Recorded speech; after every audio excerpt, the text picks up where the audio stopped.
Assalamualaikum warahmatullahi wabarakatuh. Salam sejahtera untuk kita semua. Sahabat tani dimanapun berada, berjumpa lagi dengan Husein alias Pak Uce, petani dari Sumbawa, Nusa Tenggara Barat. Nah, pada kesempatan kali ini kita akan membahas bagaimana caranya kita melakukan pembibitan langsung pada rumpun pisang kita.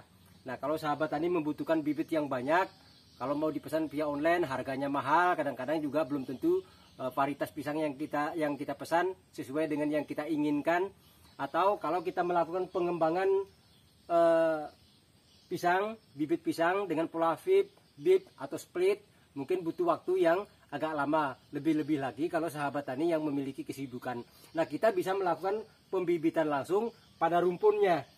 Nah, kalau pembibitan langsung pada rumpunnya ini, sahabat tani, saya punya pengalaman dulu pisang barangan memiliki dua rumpun dan hanya butuh waktu kurang lebih 1 tahun. Sekarang sudah ratusan rumpun, sahabat tani. Nah, maka untuk pembibitan langsung pada rumpun seperti ini, nah, ada 2 hal yang harus kita lakukan, yang bisa kita lakukan, sahabat tani. Nah, bibit ini atau pisang kita ini, kalau ini kita biarkan anakannya banyak seperti ini, ya ini kan ada 9 anakan semuanya, 9 tunas dari indukan ini. Nah, ini kalau tidak kita lakukan penjarangan, tentu pertumbuhan induknya ini termasuk buahnya juga akan menjadi berkurang. Maka biasanya kita lakukan adalah dengan cara melakukan penjarangan, dengan cara memangkas langsung anakannya. Ya, kita sisakan 1 sampai 2 anakannya atau tunasnya. Nah, dengan cara seperti ini tanaman pisang akan tumbuh maksimal. Nah, namun banyak sahabat tani kita, kenapa ini tidak kita lakukan pendongkelan saja? Nah, kalau kita dongkel, maka perakaran indukan ini akan terganggu, bahkan karena anakan-anakan atau tunasnya ini akan menempel pada bonggolnya, dan pada akhirnya bonggolnya pun juga akan terluka, sehingga pertumbuhan induknya ini akan menjadi terhambat dan tidak maksimal. Dan bukan hanya itu, berdampak juga kepada serangan hama penyakit lebih rentan, sahabat tani. Nah, maka kalau kita ingin mengembangkan bibit pisang langsung pada rumpunnya ini, contoh kita memiliki tanaman pisang umpamanya 10 sampai 20 rumpun. Nah, kalau anakannya ini kita ambil setiap rumpunnya, maka seluruh rumpun yang kita miliki akan terganggu. Pertumbuhan batang dan buahnya juga akan menjadi tidak maksimal. Nah, maka cukup kita pilih beberapa rumpun saja. Umpamanya kita punya 10 rumpun, kita ambil 1 sampai 2 rumpun untuk kita kembangkan, kita jadikan bibit.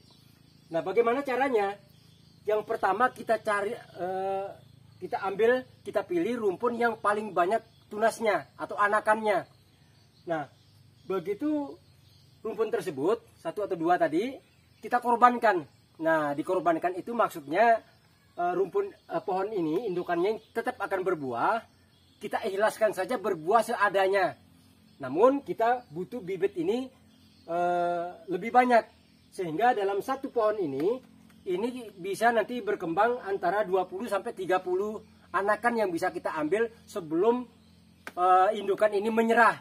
Menyerah dalam artian induknya sudah berbuah, kemudian dia setelah berbuah kita tebang sampai pada akhirnya mati dan kita lakukan proses penanaman ulang. Nah, caranya kalau kita melakukan pembibitan langsung pada rumpun seperti ini, sahabat tani, hal yang harus kita perhatikan apa? Ini anakan ini yang ada di depan kita ini ada 9 tunas, 9 anakan. Nah, ini anakan ini harus kita ambil semuanya. Kita gali semuanya, tentu harus dengan hati-hati ya, agar perakaran induk ini tidak banyak yang rusak dan terganggu sehingga tetap tumbuh. Nah, kita ambil semuanya, jangan ada yang tersisa. 9 anakannya ini kita ambil semuanya. Nah, kenapa harus kita ambil semua, tidak kita sisakan? Agar ini nanti akan keluar, untuk memancing keluarnya tunas baru akan lebih cepat dan lebih banyak. Nah, kalau ada nanti anakan yang kita sisakan, ini nanti akan terhambat keluar tunas baru karena akan terkonsentrasi kepada pembesaran pertumbuhan induknya dan anakan yang kita sisakan. Maka kalau kita jadikan bibit tadi, istilah saya harus dikorbankan, kita ambil saja semuanya.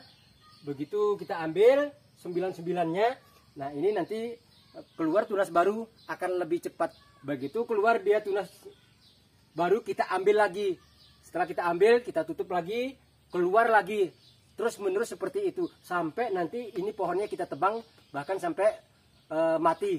Nah sahabat tani, nah seperti ini ada tingginya kurang lebih, ini tinggi dari permukaan tanah ini sampai sini, ada yang 50 cm, ada yang 60 cm, nah ada juga yang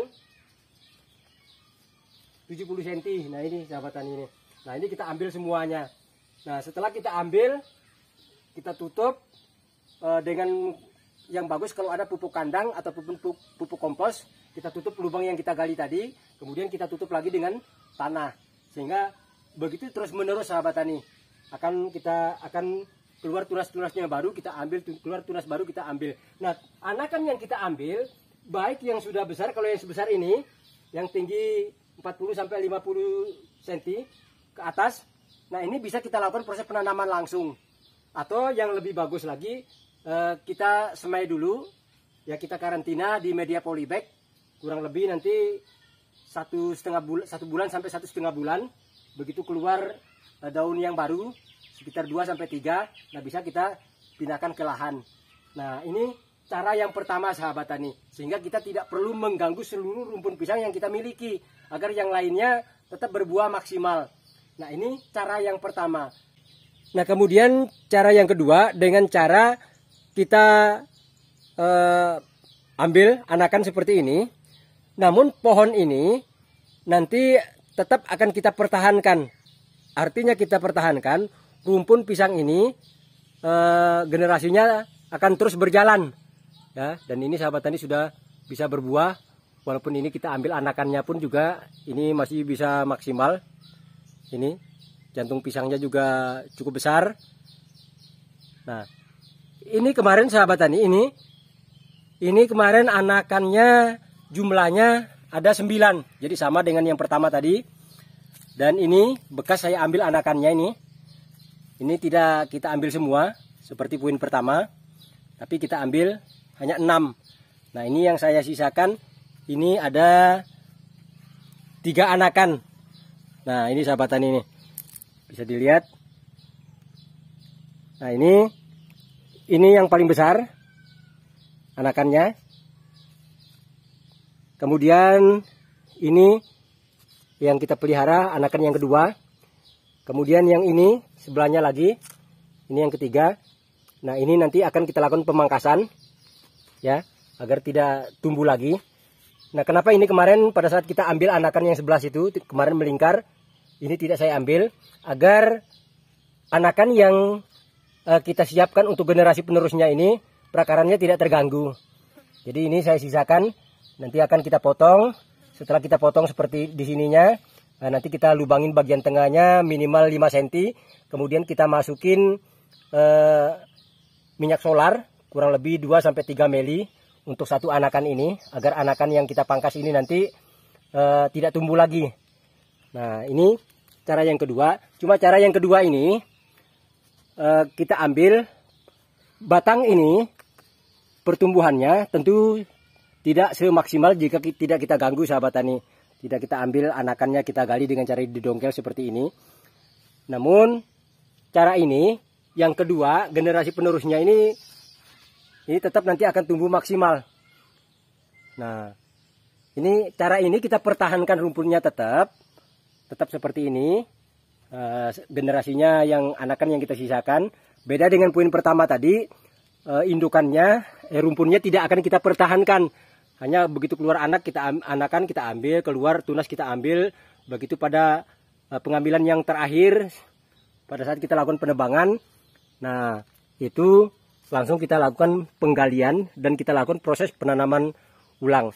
Nah kalau cara seperti ini yang tadi saya katakan, kenapa tidak boleh kita sisakan anakannya, harus kita ambil semua.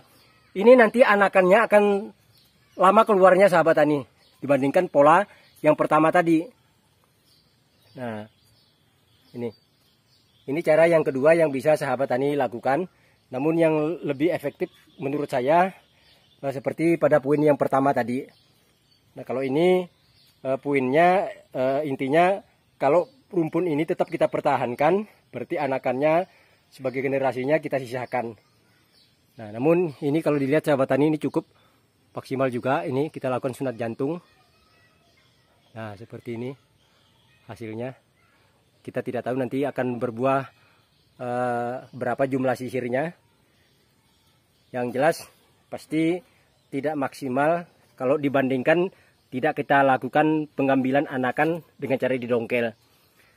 Nah, ini cara yang bisa kita lakukan sahabat tani untuk mengembangkan bibit pisang kita agar kita tidak perlu lagi melakukan pemesanan bibit.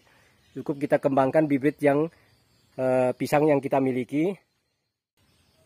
Oke sahabat tani, saya rasa ini saja yang dapat saya sampaikan sebagai masukan bagi sahabat tani yang ingin mengembangkan bibit atau mengambil bibit langsung dari rumpunnya. Mudah-mudahan informasi ini bisa bermanfaat. Terima kasih atas segala perhatiannya dan mohon maaf atas segala kekurangannya. Wassalamualaikum warahmatullahi wabarakatuh. Salam sejahtera dan sukses selalu untuk kita semua.